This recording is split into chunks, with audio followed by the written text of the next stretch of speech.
Well, good afternoon, everyone. I would like to start off by asking you a question. When was the last time you felt hungry, and do you remember what it felt like? Maybe for some you had headaches, you felt lightheaded and dizzy.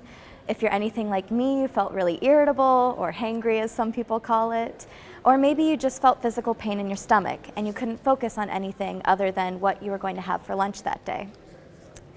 Now, on top of that, I would like you to imagine waking up this morning to an empty fridge and an empty pantry. You have no food to make yourself breakfast or any meal after that, and you're still hungry from when you couldn't eat yesterday. In this hypothetical situation, you'd be living in a state of food insecurity where you lack access to a sufficient amount of nutritious and affordable food. However, for over 41.2 million Americans, this is their reality. In order to mitigate the significant problem of food insecurity, we have an ethical duty to increase food availability and food education programs in low-income and low-access communities. Food insecurity is a significant problem that affects people of all backgrounds, ages, and identities. Here in Virginia, we have an 11.8% food insecurity rate, which means that over 900,000 of our fellow Virginians don't know where their next meal is going to come from. Our former First Lady, Dorothy McAuliffe, stated in her op-ed piece that over 268,000 of those affected by food insecurity in the state of Virginia are children. She goes on to elaborate, saying that children can't be hungry to learn if they're just hungry. And going off of that, how can we expect to prepare our children to be functional, contributing, and intelligent adults if we can't teach them such vital information at an important age? The right of access to food is recognized as a basic human right by many international organizations and nations around the globe. For example, in Article 25 of the Universal Declaration of Human Rights, it states that everyone has the right to a standard of living adequate for the health and well-being of himself and his family, including food, housing, and medical care.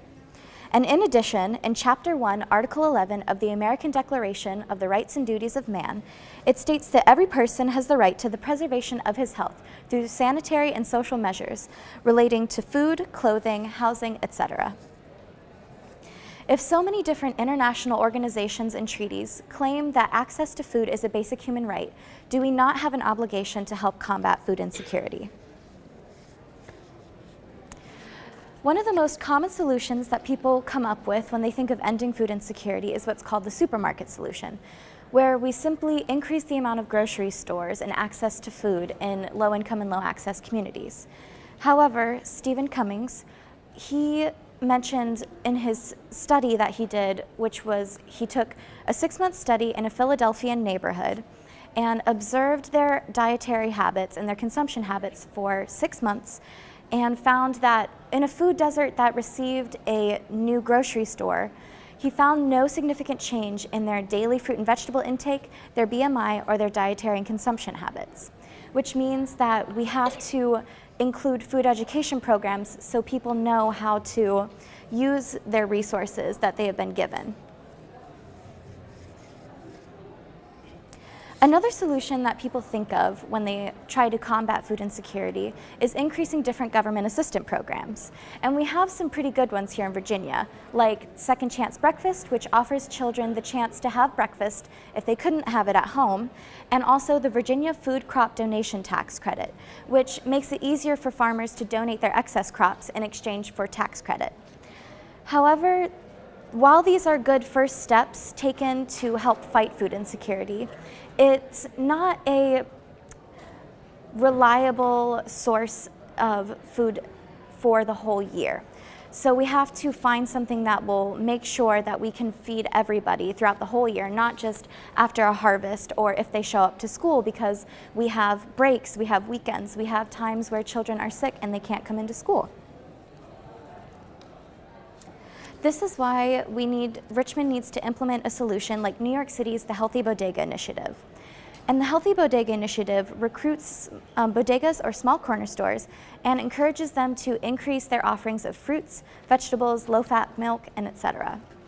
And in addition to this, the state also provides educational and promotional materials that helps entice people to purchase these new offerings, and also teaches them how to cook for themselves, how to shop for healthy foods, and also sometimes gives them coupons to use at farmers markets, which also helps stimulate the economy.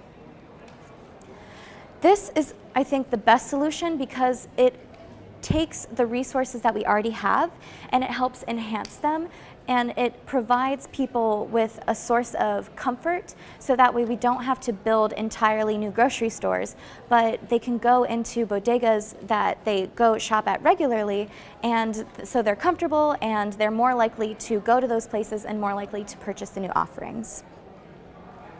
Some may argue that it's not the government's place to get involved with private businesses or the government's responsibility to provide its citizens with its basic needs. But when we have this endless cycle of poverty, we have to make sure that somebody is taking that initiative and taking that first step to end this cycle. And some will argue that this program will cost too much money because it will cost money to start new programs and to provide incentives for bodegas to participate. However, later on, it's been proven that those who have healthier diets have fewer health problems down the road, so the government would end up spending less money on Medicare and Medicaid recipients, because if they have healthy diets now, they'll have fewer health problems down the line. This is why, in order to mitigate the significant problem of food insecurity, we have an ethical duty to increase food availability and food education programs in low-income and low-access communities. Thank you.